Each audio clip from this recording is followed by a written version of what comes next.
Este es El Ojo Arcoíris.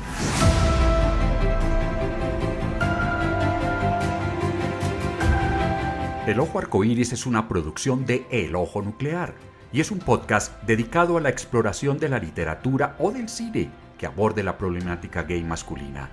Yo soy Mauricio Arroyave.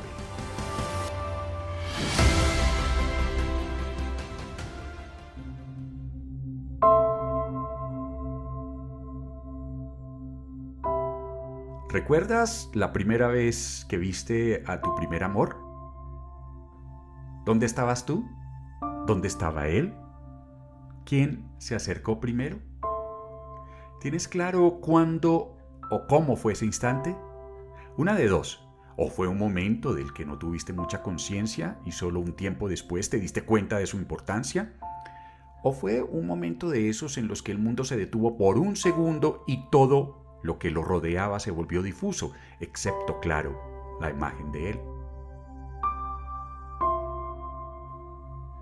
¿Fue en el colegio? ¿En la universidad? ¿En un patio? ¿El salón de clases? ¿En una fiesta? ¿En el bar? ¿En una calle cualquiera, pero que para ti se volvió sagrada? Es que el primer amor no se olvida, se queda ahí, gravitando en las arterias o en el estómago, que es donde verdaderamente se siente el amor.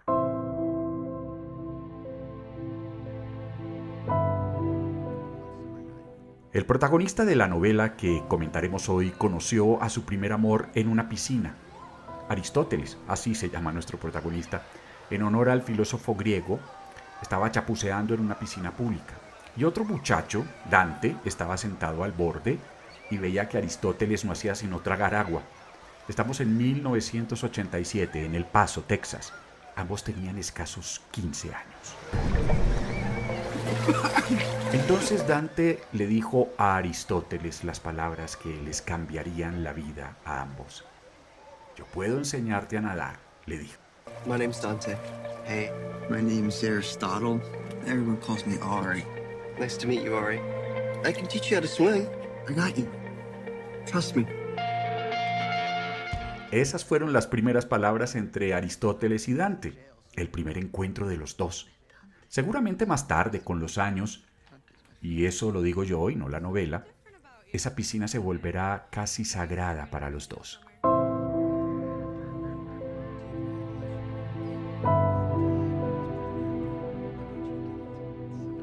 Entre ellos, como por combustión espontánea, surgió algo que en un principio podemos llamar amistad, pero que más tarde tomaría su forma definitiva, la del primer amor. Aristóteles es un muchacho serio, malacaroso y muy conflictuado. Le cuesta hacer amistades y ama el deporte. Dante, por su parte, es pura sonrisa, encanta a todo el mundo, hace amigos fácil y no soporta los zapatos. Los dos son tan opuestos que para sus conocidos es difícil explicar por qué son amigos. Aristóteles y Dante es una serie de 2 libros escritos por Benjamin Alire Sainz, un escritor, poeta, pintor y académico estadounidense de ascendencia mexicana. Las 2 novelas se han convertido en un referente literario de la comunidad LGBTIQ+.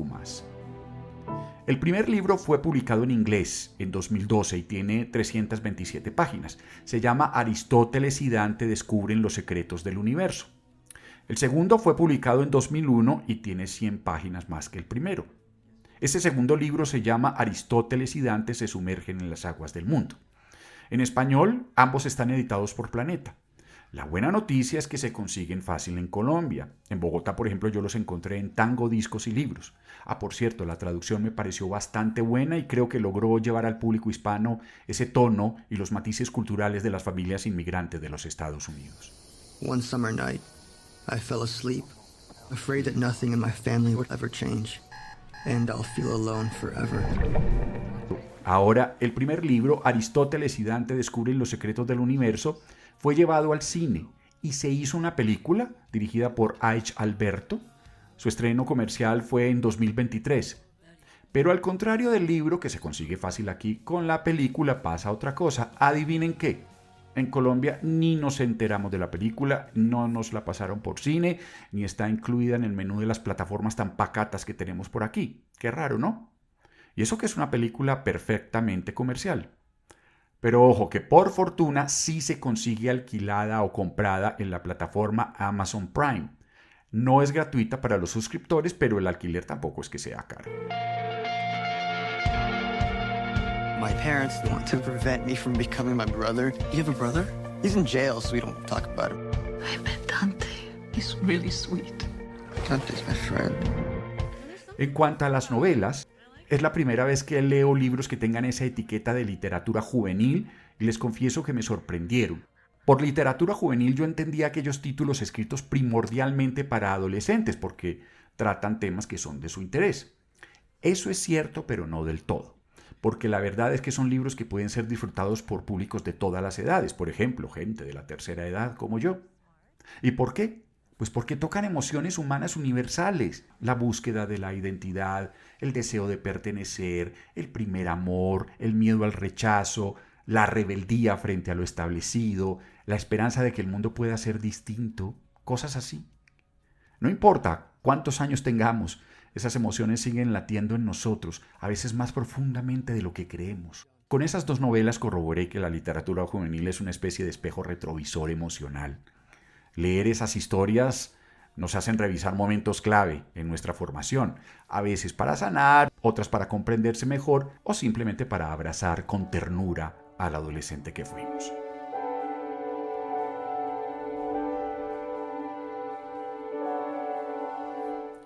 La literatura juvenil, la bien hecha, como creo que fue el caso de estos dos libros, no subestima al lector. Por el contrario, le ofrece preguntas valientes, miradas honestas y una emocionalidad cruda que puede llegar más hondo que muchas novelas adultas. Porque es que creo, la adolescencia no se nos va nunca, se transforma. Ahora bien, no sé si decir si Aristóteles y Dante es una historia de amor. Bueno, sí lo es en cuanto que se enfrenta pues con el primer amor de los dos personajes, pero va más allá. Es más una historia sobre el despertar a la vida por parte de dos adolescentes. El libro está narrado a través del personaje de Aristóteles y los lectores vivimos con él no solo su experiencia del amor, sino la del descubrimiento de sí mismo, su proceso de ese paso de niño a adulto. There's something different about you. I like it. How are you celebrating the beginning of summer? Do you ever analyze your parents? My dad is pretty weird. El libro es maravilloso por eso, porque retrata a un muchacho, Aristóteles, que empieza a descubrir quién es, no solo su orientación sexual. Ari, como lo llaman sus amigos, tiene muchos interrogantes vitales. ¿Quién es ese señor callado al que llama papá y por qué no habla de la guerra de Vietnam en la que participó? ¿Por qué su familia nunca conversa sobre su hermano, que ahora está en la cárcel? ¿Qué pasa con esa tía adorada que vive con su mejor amiga hace tantos años? ¿Qué profesión va a escoger? ¿Qué tanto de mexicano hay en él? Porque a pesar de que se siente orgulloso de sus raíces, habla muy mal el español. So, Dante says you're very smart. I'm not as smart as him. We're leaving for a year. What? Aristóteles se pregunta de dónde vienen su rabia y su melancolía. ¿Por qué son difíciles sus relaciones sociales?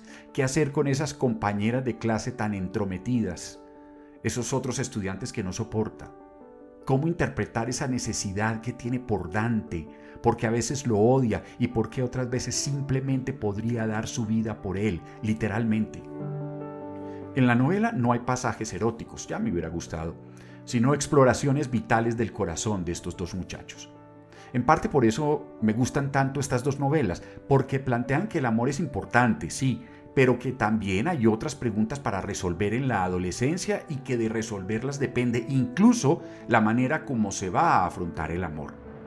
Y hay otra cosa fundamental en este libro, la forma como Aristóteles tiene que lidiar con su homosexualidad, a la que no termina de aceptar. Ojalá hubiera tenido yo cuando era adolescente acceso a una novela como esta. Habría entendido que no estaba solo, que tal y como creía en ese momento no estaba condenado a la infelicidad simplemente por sentir y ser lo que soy. En mi generación era muy difícil encontrar otra posibilidad distinta a la de esconderse. Mis amores de adolescente fueron platónicos y estaban mediados por el miedo. Dear Ari, I miss El Paso. I think about it all the time, and I think of you. Dear Dante, sorry I haven't written. Maybe keeping things inside is just the way it has to be. Además de Aristóteles y Dante, he visto algunas series de televisión sobre adolescentes que salen del closet frente a su familia y sus compañeros de colegio, que lo afrontan con valentía. Y me duelen profundamente. Y me duelen porque yo no pude vivir eso, no pude. Y no sé si fue por falta de valor. En ese momento me parecía impensable decir mi verdad. Precisamente un día llamé a un amigo con quien compartí esa situación en el colegio en Medellín. Él ya no vive en Colombia. Y le pregunté, Juan, ¿tú crees que pudimos haber salido del closet frente a los compañeros del colegio de esa época? ¿Tú crees que nos faltó valor, berraquera? Y me dijo, no, Mauricio, nos hubieran destruido. Y no es que nos hubiera faltado valor, es que en nuestras condiciones en Medellín a principios de los años 80 era más sabio quedarse callado. La gente sabía lo que éramos, claro, pero mientras no se hablara lo toleraban, bueno, más o menos. Si hubiéramos asumido las cosas de frente, la vida hubiera sido más difícil de lo que fue. Callamos como una estrategia de sobrevivencia. Eso es cierto. Pero también es cierto que en este país hubo gente más valiente que nosotros y que afrontaron el rechazo por su sexualidad desde jóvenes.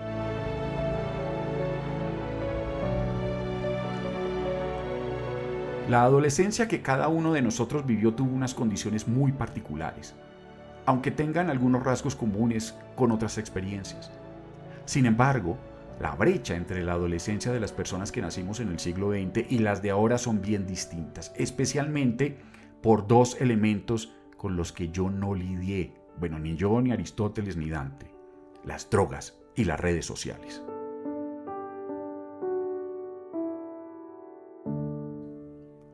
¿Cuál es la manera como se afronta ahora la adolescencia?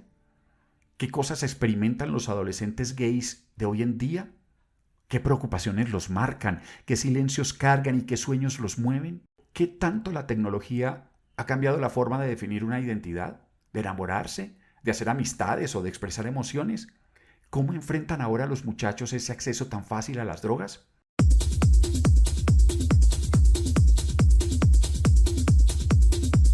Aristóteles y Dante es una historia sobre la adolescencia y me surge una pregunta. ¿Cómo fue la adolescencia de ustedes? ¿Quién fue ese primer amor? ¿Cómo enfrentaron el ser gay y ese descubrimiento de la sexualidad? Hablemos de esto, compartamos experiencias. Envíenme un mensaje de voz grabado desde su propio celular al 333-245-8410. Bueno, también me pueden escribir a elojoarcoiris@gmail.com o al Instagram, elojoarcoiris. No es necesario dar nombres, tal vez un contexto de la época en la que vivieron la adolescencia, pues como para ubicar a qué generación pertenece el testimonio. Aristóteles y Dante se puede disfrutar tanto en las dos novelas como en la película. Mientras que los dos libros ofrecen una experiencia más introspectiva y poética, la película se centra en los momentos clave de la historia.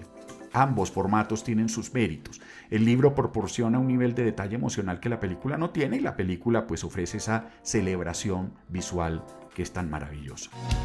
Are there gonna be rules for us? Guess so. If you can't stick by me, it would kill me. Daddy, you have to stop running.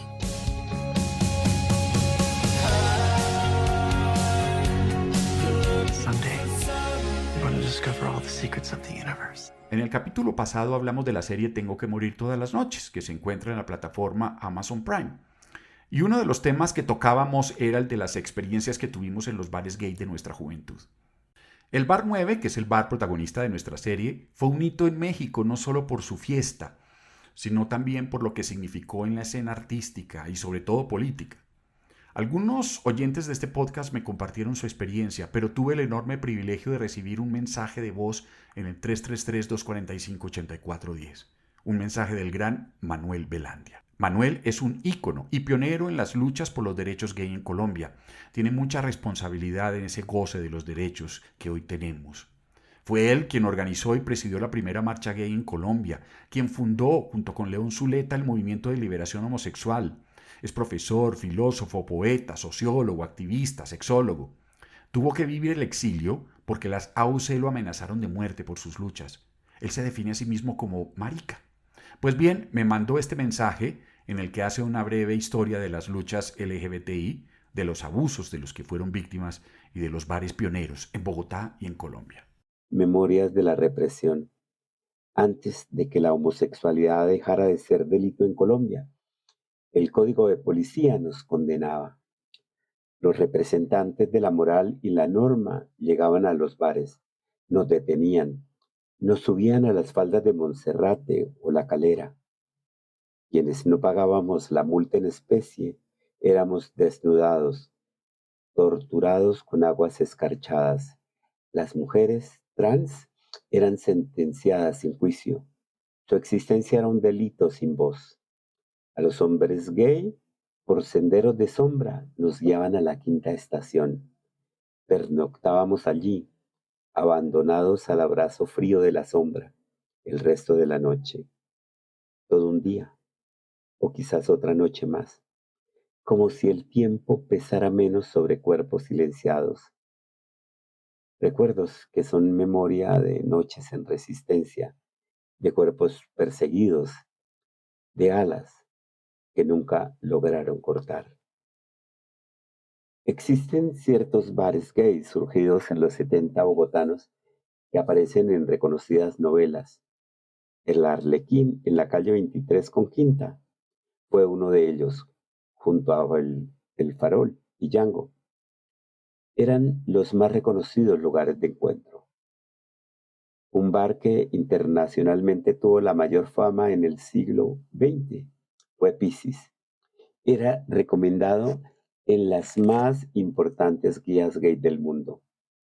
Un extraño lugar de una variopinta posibilidades de intercambio que a finales de los 70, gracias a Plinio, su dueño, tuvo bares dentro del bar. Una de sus fiestas temáticas era la de Navidad en julio, una manera de que las personas que vivían con el SIDA pudieran tener su propia festividad en caso de no alcanzar a llegar a diciembre. En algunos momentos hubo un espacio cowboy, con pesebrera, animales e incluso su propia tienda en la que se podía, terminada la madrugada, comprar pan, leche y chocolate para brindarle el desayuno en casa al usuario de turno.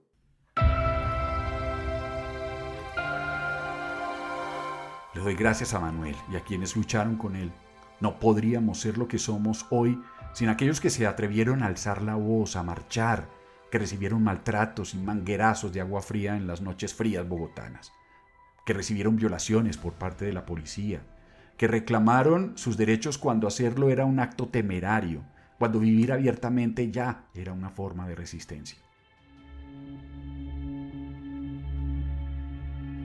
Bueno, al momento de grabar este capítulo conocí la noticia del asesinato de Sara Millerrey, una mujer trans en Bello, Antioquia.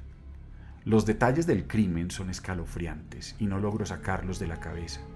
Yo he evitado ver los videos, pero aún así la primera imagen que alcancé a mirar antes de cerrar los ojos me tiene muy aporreado. No puede seguir siendo normal que las personas trans vivan con miedo, que su existencia sea constantemente violentada, que sus nombres solo se escuchen cuando ya es tarde. A Sara la mató también el silencio social, la indiferencia institucional y el odio que sigue circulando impune.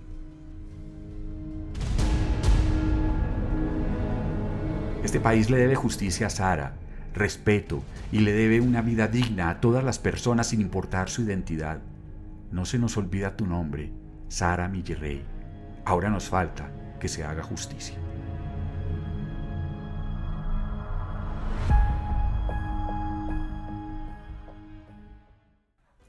Los dejo por este capítulo.